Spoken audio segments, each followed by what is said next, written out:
بہت بہت مبارک. 2 سال کے بعد 50 کیا آپ نے T20 میں. حالانکہ گیم بڑی تیز ہے, آپ نے ٹائم بہت لے لیا.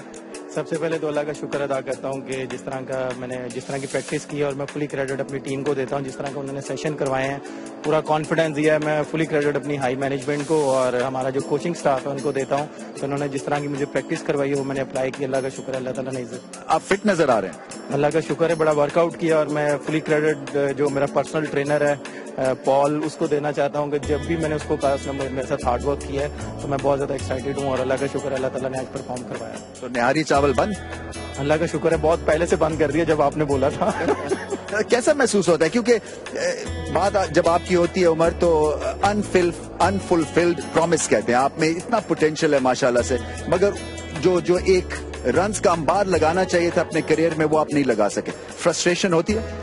ظاہر سی باتیں ہوتی ہے رمیز بھائی, لیکن میں پچھلی ساری چیزیں بھول کے آگے فارورڈ دیکھنا چاہ رہا ہوں. اور انشاءاللہ تعالی جو بھی میچ ملے گا اس میں اسی طرح اپنی اننگز بلڈ کرنے کی پوری کوشش کروں گا. آج کیا چیز آپ نے ٹھیک کی؟ یہی تھا کہ جس طرح کا میرے کوچنگ سٹاف نے, معین بھائی نے, رزاق بھائی نے کہا تھا کہ اگر آپ نے وکٹ پہ رہو گے تو انشاءاللہ تعالی ہم یہ میچ ون کریں گے. تو جب سرفراز بھی آیا, کیونکہ نو ڈاؤٹ وہ کیپٹن تھا, میں نے اس کو پرمیشن لینے کی کوشش کی. اس نے کہا کہ تھوڑی سی لمبی پارٹنرشپ کریں گے تو اللہ تعالیٰ یہ ایزیلی ہمیں میچ جتوا دیں گے. تو اس کی بات سنی اور پارٹنرشپ لمبی کی, اور اللہ تعالیٰ نے کوئٹہ کے کو میچ جتوایا. بہت اچھا کھیلا, آپ کو بہت بہت مبارک. تھینک یو رمیش بھائی.